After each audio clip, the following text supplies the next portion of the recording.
সুপ্রিয় চাকরি প্রত্যাশী বন্ধুরা, সবাইকে স্বাগতম জানাচ্ছি। আজকে আমরা আলোচনা করব অর্থ মন্ত্রণালয়ের অধীনে অর্থ বিভাগের 60 মুদ্রাক্ষরিক কম্পিউটার অপারেটর পদে যে পরীক্ষা অনুষ্ঠিত হলো 25 এপ্রিল 2025 তারিখে, তার সম্পূর্ণ প্রশ্ন ব্যাখ্যা সহ সমাধান নিয়ে। তো এই পরীক্ষার পূর্ণমান ছিল 90, সময় ছিল 90 মিনিট। তাই আপনারা যারা আমাদের চ্যানেলে নতুন, তারা সাবস্ক্রাইব করে আমাদের নোটিফিকেশন অন করে রাখবেন, যাতে পরবর্তী ভিডিও সঙ্গে সঙ্গে দেখতে পারেন। তো চলুন শুরু করি। তো শুরুতেই শুরু হবে বাংলা দিয়ে। প্রথমে ছিল ব্যাস বাক্য সহ সমাস নির্ণয় করুন। বলছে বিনা পানি, এটা হবে হচ্ছে বিনা পানিতে যার। বিনা হচ্ছে একটা বাদ্যযন্ত্র, পানি হচ্ছে হাত। এটা হচ্ছে বেধিকরণ বহুব্রীহি সমাস। আমরা জানি যে সমাসে সমস্যমান পদের দুইটাই বিশেষ্য পদ হয়, সেটাকে বেধিকরণ সমাস বলে। তো এখানে বিনাও বিশেষ্য, পানিও হচ্ছে বিশেষ্য এবং যার দ্বারা ব্যাস বাক্য হয়েছে, সুতরাং এটা হবে হচ্ছে বেধিকরণ বহুব্রীহি সমাস। চন্দ্রমুখ, এটা হচ্ছে মুখ চন্দ্রের ন্যায়, অর্থাৎ প্রত্যক্ষ বস্তু হচ্ছে মুখ এবং পরোক্ষ বস্তু হচ্ছে চন্দ্র। এই দুইটার তুলনা হচ্ছে, সাধারণ গুণের উল্লেখ নেই, সুতরাং সেটার জন্য আমরা এটাকে বলবো উপমিত কর্মধারায় সমাস।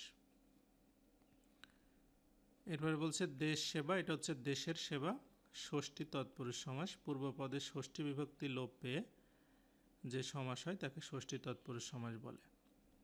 এরপরে পরোক্ষ অক্ষীর অগোচরে অব্যয়ভাব সমাস এবং কদাচার, এটা হবে কুজেগ আচার, সাধারণ কর্মধারায় সমাস। এরপরে ছিল অর্থসহ বাক্য রচনা করুন। ভূষণ্ডির কাক, এটার অর্থ হচ্ছে দীর্ঘজীবী ব্যক্তি। ভূষণ্ডির কাক হতে হলে নিয়ম মেনে চলতে হবে। তামার বিষ, এটা অর্থ হচ্ছে অর্থের কুপ্রভাব। আগে অর্থ বলতে টাকা পয়সা যে তামা দিয়ে তৈরি হতো, সেটা কারো হাতে আসলে সে খারাপ হয়ে যেত। তামার বিষে এখন পড়াশোনা শেষ। বিন্দু বিসর্গ মানে সামান্য। বিন্দু বিসর্গ সম্পদ দিয়ে বড় কিছু করা সম্ভব নয়। উজানের কই, এটা হচ্ছে সহজলভ্য, সরকারি চাকরিতে সুপারিশ পাওয়া উজানের কই নয়। এবং চর্বিত চর্বণ, এটা হচ্ছে পুনরাবৃত্তি, গবেষণায় চর্বিত চর্বণ ভালো নয়। এরপরে 3 বলছে শুদ্ধ বানান লিখুন। প্রথমে ছিল হচ্ছে সমীচীন, এটা সবগুলোই দীর্ঘিকার হবে। প্রসিত ভর্তিকা, এটা হবে পয়র ওকার মূর্ধন্য সয়াসিত প্রসিত, ভ তয়রে রিকার কয়কার ভর্তিকা। মুমূর্ষ বানান হবে ময়াহস্য ময় দীর্ঘ মূর্ধন্য শয়হস্য রেপ। ইতিপূর্বে বানান হবে হচ্ছে ইত বিসর্গ যোগ পূর্বে। আর সাহিত্য শাসন বানান হবে শয় বয়ে আকার অন্তস্থ তয়ত সাহিত্য আর শাসন, তাহলে শয় আকার দন্তস্ব দন্তান্ন। আচ্ছা, এরপরে প্রকৃতি প্রত্যয় ছিল। বলছে গায়ক, এটার প্রকৃতি হবে গই যোগ নক, জয় এটা হবে জি যোগ অ। সার্বভৌম, এটার প্রত্যয় হবে সর্বভূমি যোগ মূর্ধন্য শয়ে নয়ে, এটাকে স উচ্চারণ হয়। মহিমা, এটা হচ্ছে মহৎ যোগ ইমন এবং হচ্ছে দীপ্যমান, এটা হবে দীপ যোগ সাঞ্চ। এরপরে অনুচ্ছেদ ছিল জাতীয় উন্নয়নে আয়করের ভূমিকা। আচ্ছা, তো জাতীয় উন্নয়নে আয়করের ভূমিকা শীর্ষক যে আপনার অনুচ্ছেদ, সেটা আমাদের ভিডিওর নিচে যেখানে কমেন্ট বক্স বা ডেসক্রিপশন বক্স আছে, সেখানে আমাদের এটার পিডিএফ দেওয়া থাকবে। এবং আমাদের group job exam mate BD এবং Facebook page job exam mate, সেখানেও এটার পিডিএফ এবং আপনার পিকচার ফাইল দেওয়া থাকবে, সেখান থেকে আপনারা নিতে পারবেন। তে আয়কর মূলত সরকারের প্রধান রাজস্ব উৎস, যেটা দ্বারা সরকার শিক্ষা, স্বাস্থ্য, অবকাঠামো, কৃষি, শিল্প সব কিছুতেই বিনিয়োগ করে। আয়কর হচ্ছে যারা ধনী তাদের উপরে ধরা হয় বেশি পরিমাণে, যেটা আপনার হচ্ছে আয় বৈষম্য হ্রাস করতে সহায়তা করে। অর্থনৈতিক স্থিতিশীলতা বজায় রাখার ক্ষেত্রে আয়কর গুরুত্বপূর্ণ ভূমিকা পালন করে, কারণ মুদ্রাস্ফীতির সময় যদি করের হার বাড়িয়ে দেওয়া হয়, তাহলে দেখা যাচ্ছে যে বাজার থেকে টাকাটা অনেকটা উঠে আসে। অবকাঠামোগত উন্নয়নের ক্ষেত্রেও আয়করের গুরুত্বপূর্ণ ভূমিকা রয়েছে। মানব সম্পদ উন্নয়ন, শিক্ষা, স্বাস্থ্যসেবার মান উন্নয়ন ক্ষেত্রে আয়কর যে টাকা কালেকশন হয় সেটা সেখানে বিনিয়োগ করা হয়। এছাড়াও আরও অনেকগুলো পয়েন্ট আছে, আমি ডেসক্রিপশন বক্সে এটা দিয়ে দেবো, আপনারা নিয়ে নেবেন সেখান থেকে। আচ্ছা, এরপরে চলে আসি, বলছে write down the right form of verb. প্রথমে ছিল don't mention anything unless you ask for, মানে তোমার কাছে জানতে না চাইলে তুমি কিছু বলিও না। তো এইটা আনলেস যুক্ত বাক্যে আমরা জানি হচ্ছে উভয় পাশে একই টেন্স হবে। তো প্রথমে আপনার হচ্ছে ডোন্ট মেনশন এনিথিং, যেহেতু এখানে প্রেজেন্ট টেন্স, তাহলে পরেরটাও প্রেজেন্ট টেন্স হবে আর প্যাসিভ ভয়েসে হবে, মানে তোমার কাছে জানতে চাইবে, আরেকজন জানতে চাইবে, সুতরাং এটা হবে ইউ আর আস্কড। তারপরে বলছে don't come tomorrow unless I phone, একই কথা, সামনে যদি প্রেজেন্ট ইনডেফিনিট টেন্স থাকে পরে প্রেজেন্ট ইনডেফিনিট টেন্সই হবে, অর্থাৎ আমি ফোন না করলে তুমি আগামীকাল আসার দরকার নাই বা এসো না, তাহলে এটা হবে আই ফোন। এরপরে বলছে as soon as I hear the bell ringing I open the door. As soon as যুক্ত বাক্যে প্রেজেন্ট পাস্ট ইনডেফিনিট হলে পরেরটা পাস্ট ইনডেফিনিটই হবে, অর্থাৎ আমি বেল শোনা মাত্র দরজা খুলেছিলাম। তারপরে বলছে we wake up by a loud sound during the night, আমার রাতে প্রচণ্ড শব্দে ঘুম ভেঙে গেছিলো, মানে আমাদের আর কি, আমার না, এটা আমাদের হবে, আমাদের মানে প্রচণ্ড শব্দে আর কি ঘুম থেকে জেগে উঠেছিলাম। তো এখানে দেখেন, মানে আমরা ঘুম থেকে শব্দটা আমাদেরকে জাগিয়ে তুলেছিল, by a loud sound during the night, এটা আমরা প্যাসিভ ভয়েস করে ফেলবো। তো প্যাসিভ ভয়েস করলে হবে উই ওয়ার ওকেন আপ। এরপরে হচ্ছে বলছে the principal had the teachers their lessons in advance. তো এই হ্যাড এর সামনে আছে দ্য প্রিন্সিপাল মানে সাবজেক্ট, এবং হিজ টিচার্সটা হচ্ছে অ্যাকশন ডুয়ার, অর্থাৎ হচ্ছে এখানে ব্যক্তি একজন আরেকজনকে কাজটা করিয়ে নিচ্ছেন, এটা বাংলায় বলে প্রযোজক ক্রিয়া, মানে প্রযোজক কর্তা যদি থাকে সেক্ষেত্রে আমাদের পজিটিভ ভার্ব ইংলিশে, তাহলে হচ্ছে হ্যাডের পরে যদি ব্যক্তি থাকে তাহলে অবশ্যই সেটা হচ্ছে আপনার বেস ফর্ম হবে, অর্থাৎ এটা প্ল্যানই হবে। আচ্ছা, এই পাঁচটা ছিল right form of the verb. এরপরে আমরা চলে যাবো অ্যাপ্রোপ্রিয়েট প্রিপোজিশনে। বলছে fill in the blanks with appropriate preposition. The division of this property was a sequel to the agreement হবে, অর্থাৎ হচ্ছে তার সম্পত্তি ভাগাভাগির ঘটনাটা এই চুক্তির পরের ঘটনা।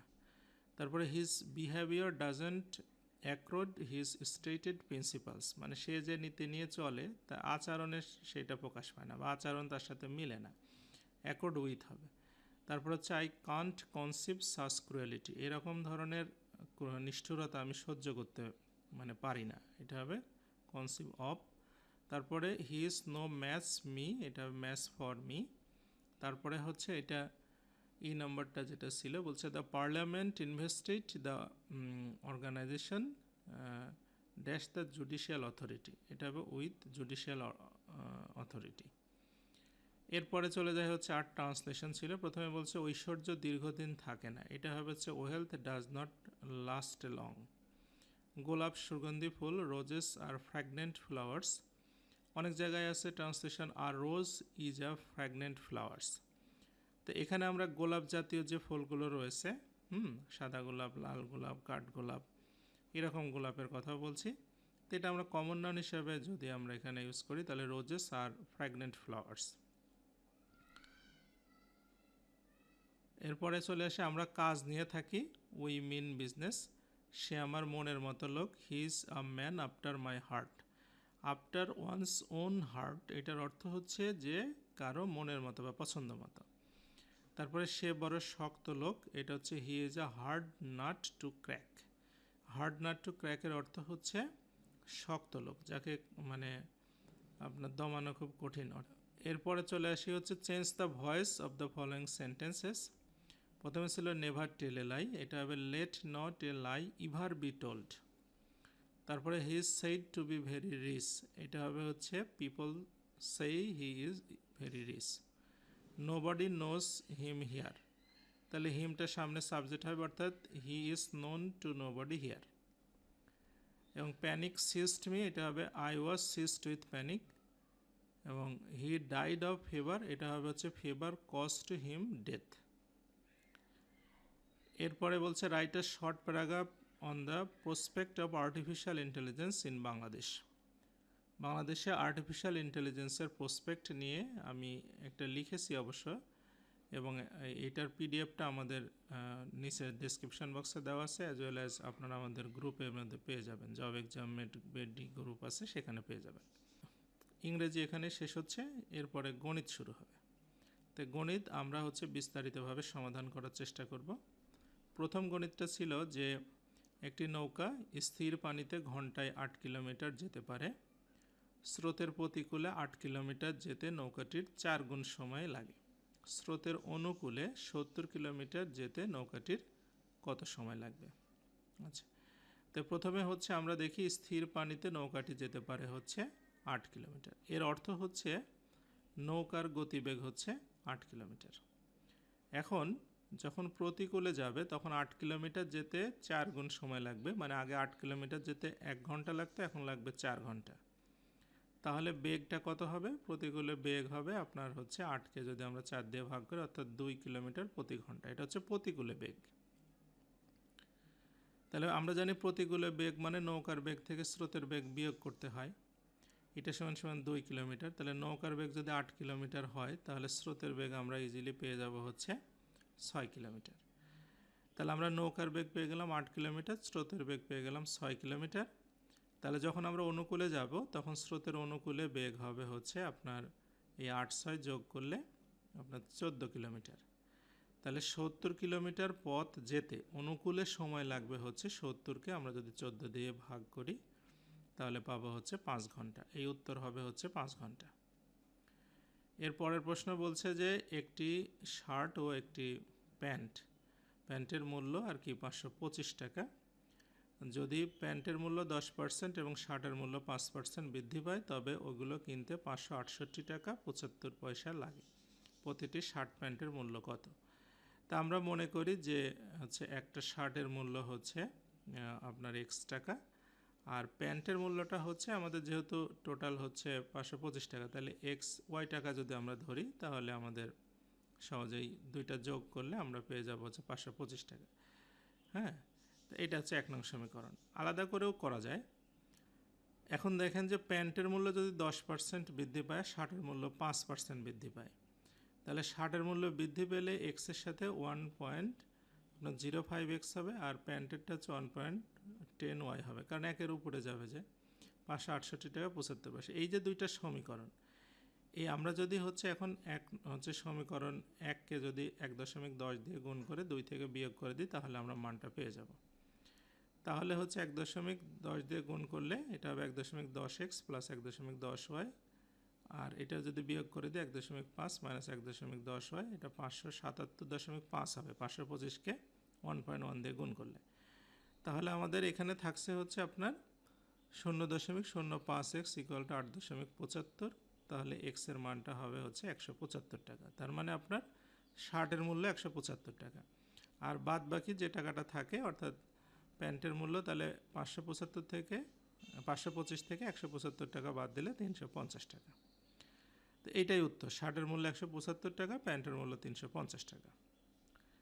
এরপরে 13 বলছে a+1/a = 7 হলে a³ + 1/a³ মান কত? তাহলে এখানে আমরা সূত্র লিখব যে a³ + 1/a³ equal to a+1/a whole cube minus 3a 1/a a + 1/a। তাহলে এখানে আমাদের a + 1/a এর মান আছে 7³ মাইনাস 3 × 7 হবে আপনার 343 থেকে 21 বাদ যাবে, অর্থাৎ a³ + 1/a³ এর মান হবে 322। এটাই উত্তর। এরপরে 14 বলছে যে 5 + 8 + 11 + 14 এইভাবে যদি চলতে থাকে, তাহলে ধারাটির কোন পদ হবে 320। তো এটা একটা সমান্তর ধারা, বোঝাই যাচ্ছে। প্রথম পদ a = 5 এবং ধারাটির অন্তর 8 থেকে 5 বাদ দিলে 3। তা আমি মনে করি n-তম পদ হবে 320।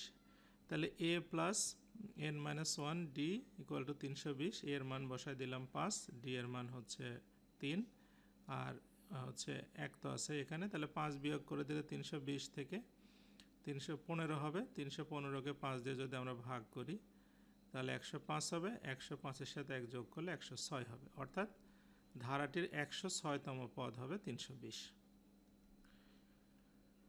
আচ্ছা, এরপরে হচ্ছে সাধারণ জ্ঞান শুরু হয়ে যাবে। সাধারণ জ্ঞানের শুরুতেই ছিল যে কেনিয়ার রাজধানীর নাম কি, এটা হচ্ছে নাইরোবি। মুঘল সাম্রাজ্যের প্রতিষ্ঠাতাকে জহিরুদ্দিন মোহাম্মদ বাবর। বাংলাদেশ নৌবাহিনীতে শহীদ বীরশ্রেষ্ঠ উপাধি পেয়েছিলেন কে, এটা হচ্ছে বীরশ্রেষ্ঠ স্কোয়াড্রন লিডার রুহুল আমিন। বাংলাদেশের সংসদীয় গণতন্ত্র প্রতিষ্ঠিত হয় কোন সংবিধানের কততম সংশোধনীর মাধ্যমে, এটা দ্বাদশ সংশোধনী। বাংলাদেশের প্রথম জাতীয় সংসদ নির্বাচন অনুষ্ঠিত হয় কবে, 7 মার্চ 1973। বাংলাদেশের সবচেয়ে বড় সেচ প্রকল্পের নাম হচ্ছে তিস্তা সেচ প্রকল্প। এফডির পূর্ণরূপ কি, এটা হচ্ছে ফিক্সড ডিপোজিট। বিশ্বের সবচেয়ে বড় দ্বীপের নাম কি, এটা হচ্ছে গ্রিনল্যান্ড। এবং এসডিজির গোল কয়টা, 17টা। ধূমকেতু পত্রিকার সম্পাদক কে ছিলেন, কাজী নজরুল ইসলাম। বাংলাদেশের বৃহত্তম উদ্যানের নাম কি, এটা সরোয়ার্দী উদ্যান। বাংলাদেশের দক্ষিণ পূর্ব কোণের উপজেলার নাম কি, এটা টেকনাফ। ঢাকার প্রতিপাদ স্থান কোথায় অবস্থিত, চিলির নিকট প্রশান্ত মহাসাগরে। এবং বাংলা ভাষা কোন ভাষাগোষ্ঠীর অন্তর্ভুক্ত, এটা হচ্ছে ইন্দো ইউরোপীয় ভাষাগোষ্ঠী। তারপরে ছিল 76-এর মন্বন্তর কত সালে সংগঠিত হয়, বাংলা 1176 সালে। WWWর পূর্ণরূপ হচ্ছে ওয়ার্ল্ড ওয়াইড ওয়েব। বাংলাদেশ বিমান বাহিনীর প্রধানের পদবি কি, এয়ার চিফ মার্শাল। বাংলাদেশের সবচেয়ে বেশি পণ্য রপ্তানি হয় কোন দেশে, এটা হচ্ছে যুক্তরাষ্ট্রে। বাংলাদেশের প্রধান সংবাদ সংস্থার নাম কি, বাসস, বাংলাদেশ সংবাদ সংস্থা। IMF এর সদর দপ্তর কোথায়, ওয়াশিংটন ডিসি, যুক্তরাষ্ট্র। তো এই পর্যন্তই ছিল আমাদের হচ্ছে প্রশ্ন সমাধান। আমাদের চ্যানেল ভালো লাগলে অবশ্যই লাইক, কমেন্ট, শেয়ার, সাবস্ক্রাইব করবেন। সে আশা করে আজকের মতো শেষ করছি। এতক্ষণ সাথে থাকার জন্য সবাইকে অসংখ্য